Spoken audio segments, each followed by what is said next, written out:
Tyson, welcome back to talkSPORT, my man. You are looking like an Adonis. How are you? You well?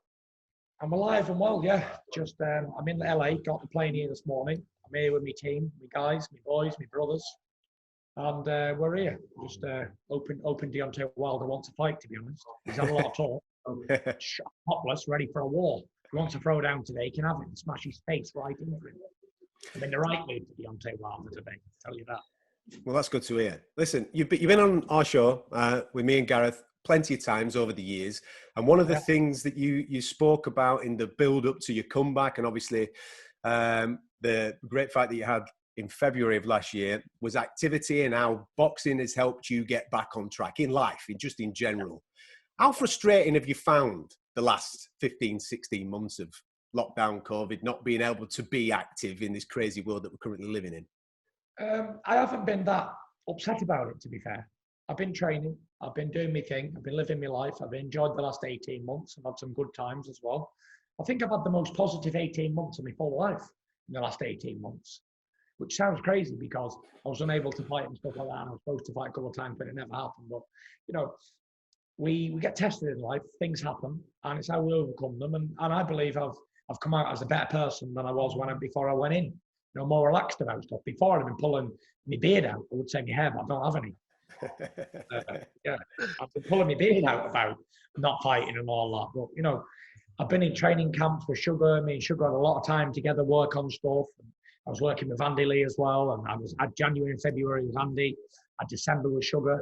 And then I was in Las Vegas with Sugar in April. And I've been here ever since. So it's been good, you know. I've had a productive 18 months. I've had lots of time with my family, my friends. I've had lots of barbecues, and that's it. Thank God I'm alive in 2021. And I've got a big fight coming up, which is very good to know. I finally got a date, and I'm here to do a job. I've been in America now since the 10th of April. Definitely acclimatized to the time zone, that's for sure. And yeah, I bought a nice house out here for a training camp. And I intend on staying and staying here and fighting regular, hopefully, anyway. Tyson, there was a Sunday night a couple of weeks back where you'd spoken to the Prince, the fight was on with Joshua, and then suddenly the arbitration was ruled the next day. Yeah. And you had to have the trilogy fight with Deontay Wilder. How easy was it to suddenly make that shift in your mind, physically, emotionally, in camp, all those things?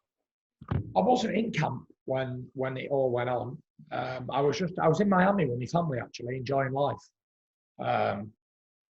So I always said, like in a lot of interviews, like don't I could fight Deontay Wilder next. Don't write that off. There was always an arbitration court thing going on with the fight, and everyone knew about it. So it was what it was. The judge found it fit to extend the contract when it was over, and that was it. So we're in this position. Am I bothered? Not really. Is it a good blessing in disguise? Probably. Everything happens for a reason, and I've been believing that all my whole life. So I'm after being inclined to believe it today as well. So you go in, you do a number against Wilder. Presumably, you beat Wilder, and you still want to fight Joshua and unify and become undisputed champion. Like I said to you many times, the undisputed and unifying job, it's all me. I'm not interested. Whoever the fights are, who's there available to fight, we fight. As for like undisputed and unified, I've done all that. I've done unification with Klitschko, won all the belts before, 2-time world champion without being beat. I could just rattle on about what I've done for the next 2 hours, but we already know what I've done. We already know who I am. Boxing's boxing. Wherever they fight, wherever I fight, that's it. No matter if I fight a guy who's absolutely rubbish or I fight the best guy in the world, I still train hard, I still dedicate, still sacrifice to it. You'll never catch Tyson Fury on the off, ever. Because I know you never underestimate the underdog, because I've been the underdog every single time, in every single fight I've ever had. But I always come out on top.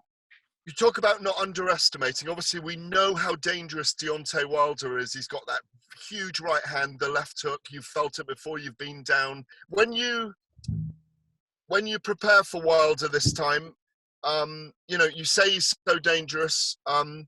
Presumably, you want to take it to him again and not do overtime in this fight against him. Again, listen, I tried to get him there the first time in the second round. I ended up dropping him in the third. Like, I didn't waste time. I got straight on him in the second fight, and I intend to do the same. Like, I'm not there to mess around. I'm there to do my job, and that's it. Get out there and go home and get prepared for the next fight, whoever that may be. I don't dwell on these moments. Like, I live in them. I'm here. It's really me. It's happening today.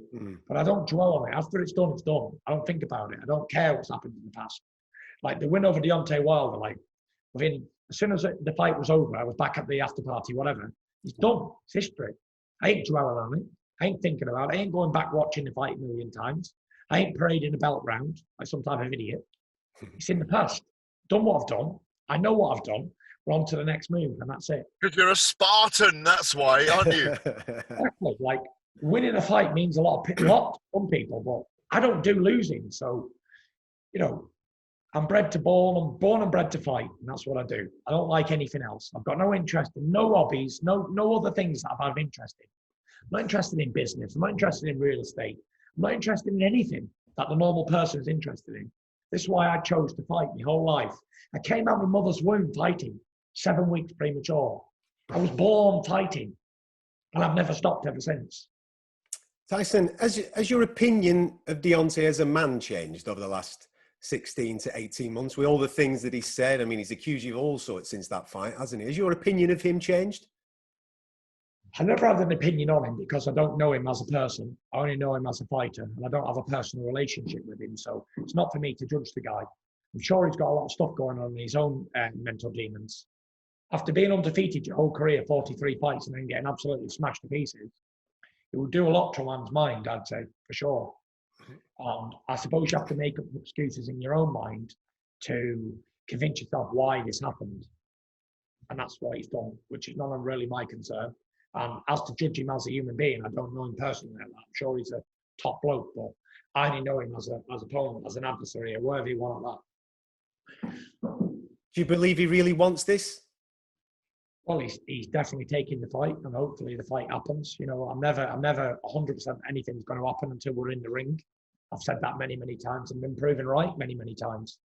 So, until we're in the boxing ring, we'll never know what's going to happen. It's a lot of time between now and the next fight. Do I really believe he wants it? Of course he does. He wants his chance to get his belts back. He wants a chance to earn a hell of a lot of money again. And that's what people do, don't they? That's what they want. We're interested in. He's trying to put that right wrong. That's what we do in life. When we do something wrong as humans, we try and make it right. Well, at least if you're a decent person, you do anyway.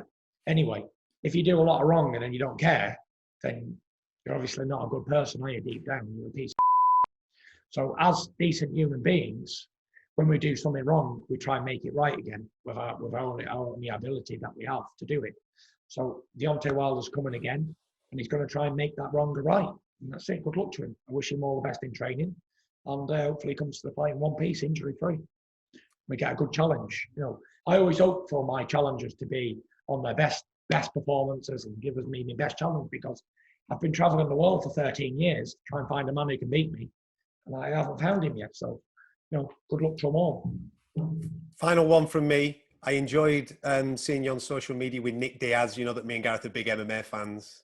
What was that experience like, rolling with the Diaz brothers? Yeah, it was good. It was good. I met up with Nick down in Miami and done a bit of training session together. It was good, Good guys, decent people. Are you thinking about it one day? Maybe a bit of cage action?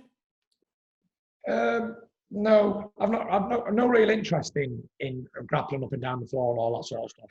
I'm a stand-up fighting man. I don't wrestle up and down and grab each other's arms and all that stuff and sit on each other and all that. I've no interest in all that stuff. I like to stand up and fight. So would I ever compete as an MMA fighter? Hell no. Would I compete with small gloves on in a cage in a fight? Yes.